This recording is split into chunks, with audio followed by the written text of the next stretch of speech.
Tonight we are talking about Ramit's 3 recession rules for money. And boy, rules are something that, especially when it comes to money, a lot of us don't have. We don't take the time to write down our philosophies about money, and so therefore we encounter thousands of decisions over the course of our lifetime. Should I buy this? Should I take that trip? Should I upgrade my seat? And one thing that I found immensely helpful was to narrow those millions of lifetime choices down to a few simple rules. So I have Ramit's 10 money rules, which you can search, and you will find 10 rules that I use to guide my thinking about money, my spending, etc. But what about a recession? What do you do then? Well, tonight I'm going to share 3 money rules that I have used to guide my decisions in this recession. And then I'm going to share some rules that you sent to me, what your money rules are. So let's talk about it. Keep in mind that I previously shared a framework for what you have to do at a time like this. Recall that that framework was, in times like this, in times of crisis, we need to acknowledge reality, make a plan, and move. That's the opposite of what many people do. They freeze in place and they wait for someone to tell them it's going to be okay. We don't want to do that. But that's a framework. Let me tell you how I applied it to my own life. Now keep in mind that my financial situation is different than yours, and it's different than even my own 10 years ago in the 2009 recession. So here's my rules. Rule number 1. This comes first. Take care of my family and friends as much as I possibly can. So that meant that the first thing I did, I started looking in early March. I started seeing what was going on. I told Cass, we got to get out of here. There's going to be a big quarantine. It is very likely it's going to happen for months. We need to go. So that was using money to quickly make decisions that I normally would not have made. That means rent a car, find a place, go, don't prioritize cost. I have the money, let's use it. And so that's what we did. Then family and the people we love. That was calling up everybody, making sure everybody's okay, offering that if they need groceries, just tell us. We will figure out a way to get it to you. And not concerning ourselves with the cost. So what if the groceries are twice the amount they normally cost? Doesn't matter at a time like this. And even with the IWT team, my team, it was about letting them know we will do everything we can, starting with a $1,000 coronavirus stipend. Anything you need to buy extra food, you need to send some to your parents, send us the bill. That all falls under that first rule. Ramit's rule during a recession with money is take care of your friends and family. Start there. So that was the first thing that I did. Next was very simple. Don't sell investments. Follow the plan. So many of you have read chapter 3 and chapter 7 of my book, and you know that I talk about low-cost, long-term investing. And you know that I talk about how the market goes up and down, but over time it tends to go up at an average return of approximately 7 to 8% per year. Notice that I said average. Some years it could go up 25%, some years it could drop 14%. But on average, that is what the historical return tells us.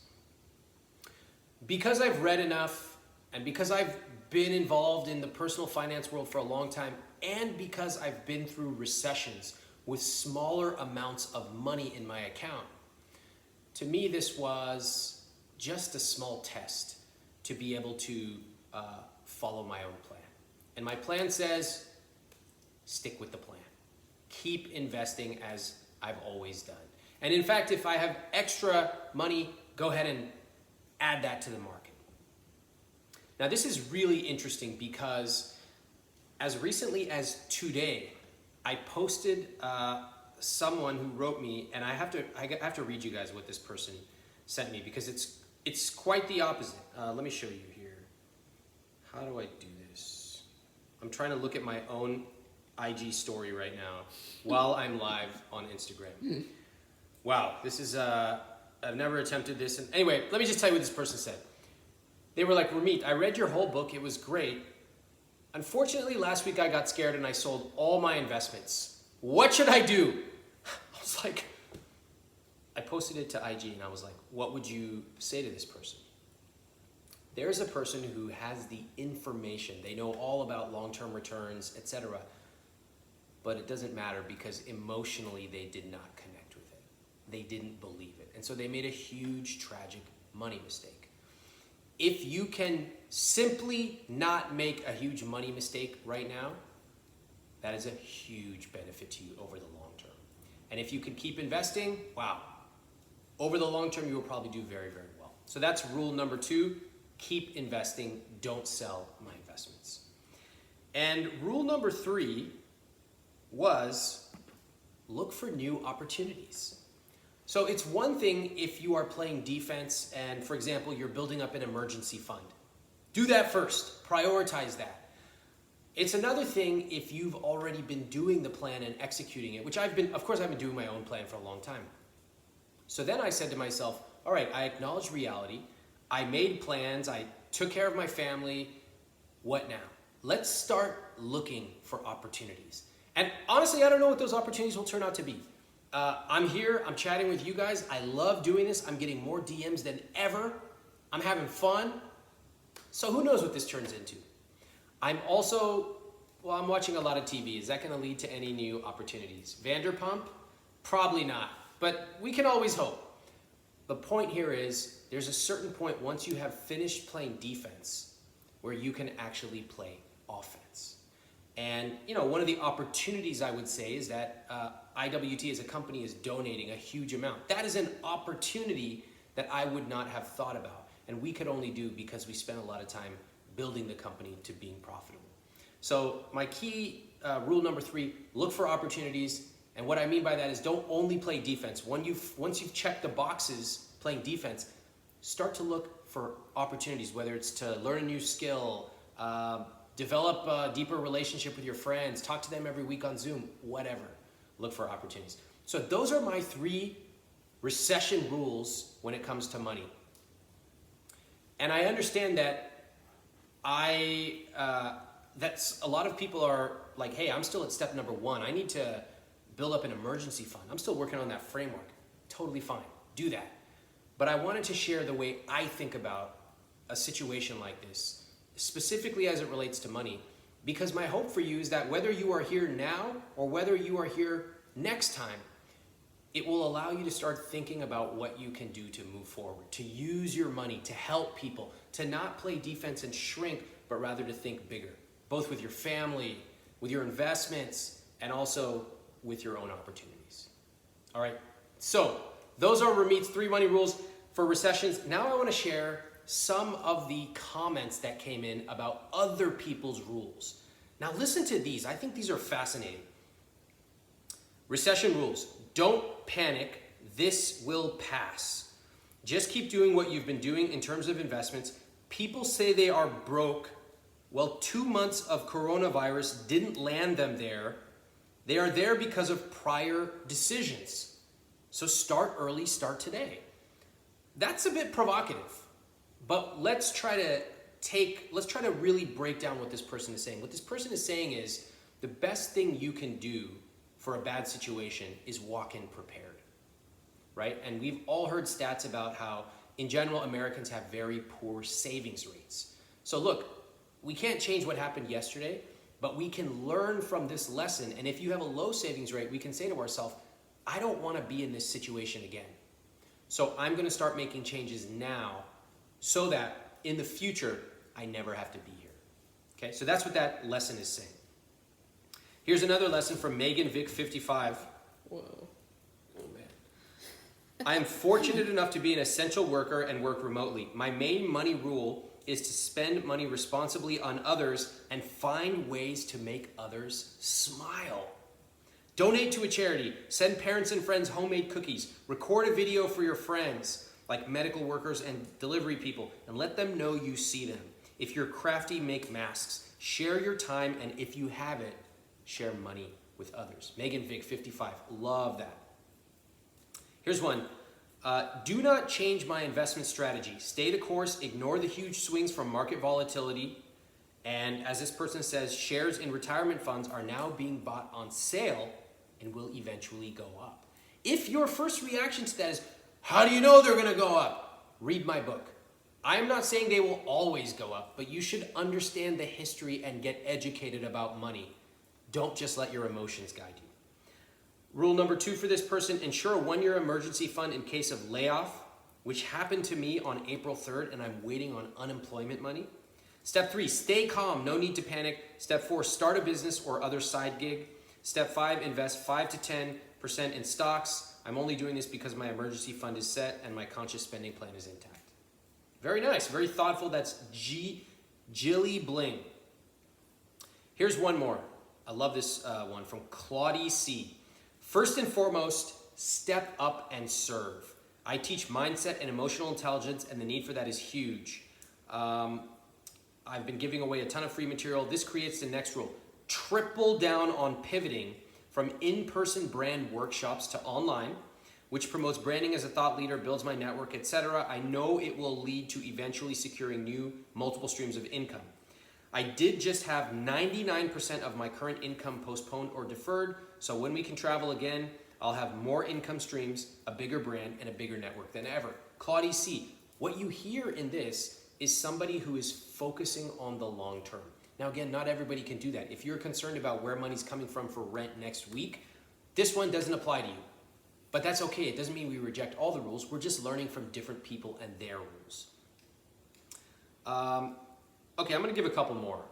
Cass, should we ask people what rules they have as well? Oh yeah, so if you have rules, type it in the question box Very in nice. the lower portion of the screen. Here's Darren D. Weber. Recession or not, if I still have a job, max out my 401k, still have date night. My fiance deserves it. Pandemic just makes us get more creative. 3, put trust in the things you can control. My health, my eating habits, sleeping habits, and relationships with people I love. That's a good one. Very matter of fact. Okay, last one. Reb Mog says, my best recession rules. Make sure I have at least 1 year's salary saved up as an emergency fund. This is probably a bit over the top, but I think over preparation at a time like this is better. 2, don't go on Reddit. Oh shit. That's advice that maybe I should take. Number 3, continue DCA strategy. If you don't know what DCA is, read my book. Number 4, if I have extra money, save more, donate, put more into my retirement accounts. Step 5, reconsider my risk tolerance. I realized I don't panic even when there is a 30% decline. This is mainly because I have an emergency fund set up and I follow the IWT strategies. Okay, this person is educated about money and they've really thought about their philosophy, so their rules are perfect for someone in their situation. Okay, those are my rules, and those are also the rules of some students who wrote in today. I thank you for contributing. I love hearing all the different diverse types of rules that people have. Obviously, the rules you're hearing tonight are a little bit more advanced. Frankly, someone who even takes the time to create their money rules is probably a little bit more sophisticated. But I want to show you that kind of stuff because there's a lot. If you want to find people talking about struggling with money, there's plenty of stories about that. And we've talked about that here as well. But I also want to show you what happens as you move from playing defense to a little bit more advanced and playing a little bit more offense. Cass? Someone said be especially generous. Someone else said learning from financial experts. Wait, when they say generous, does that mean they are, for example, going to donate to our $25,000 fundraiser that closes tonight? Oh. And you can find the links on my Twitter account and my blog and everywhere, which closes tonight. Mm-hmm. So donate generously, $100, $500, $1,000. This is to help people get food. It's not even going to us. It's going directly to people who need to be fed. Is that what they mean, Cass? Yeah. Okay, thank you. Someone else said, do not withdraw from long-term investments. Very good. Okay, all right. So those are good rules. So what I would challenge you to do tonight is to think about your rules. Again, most people don't have rules. But for the most important parts of life, I think it really pays to develop those rules. Money, relationships, parenting, travel. There are like 5 to 10 areas in life. If you come up with a few things you believe, wow, it can really make decision making easy. Again, they're your rules. You could change them, adapt them, add to them, whatever. But just going through the process of writing down, what are my recession rules for my money right now? And then if you're feeling panicked, like the person who read my book and then the next day did the exact opposite of what I said, before you do that, you can look at my rules or look at your rules and say, am I following this? Let me take 24 hours and just think about it. That's what your own rules get you. They're not constricting, rather they actually are free. So I would challenge you to come up with your money rules, send them to me on Instagram, DM me. On email, ramit.sethi@iwillteachyoutoberich. On Twitter, @Ramit. Follow me first, then send me your rules. I want to know what you've got. And tag a friend. Let them know that they should watch tonight's fireside chat and all the future ones that I do when we're talking about money, business, careers, and psychology. Thanks for watching.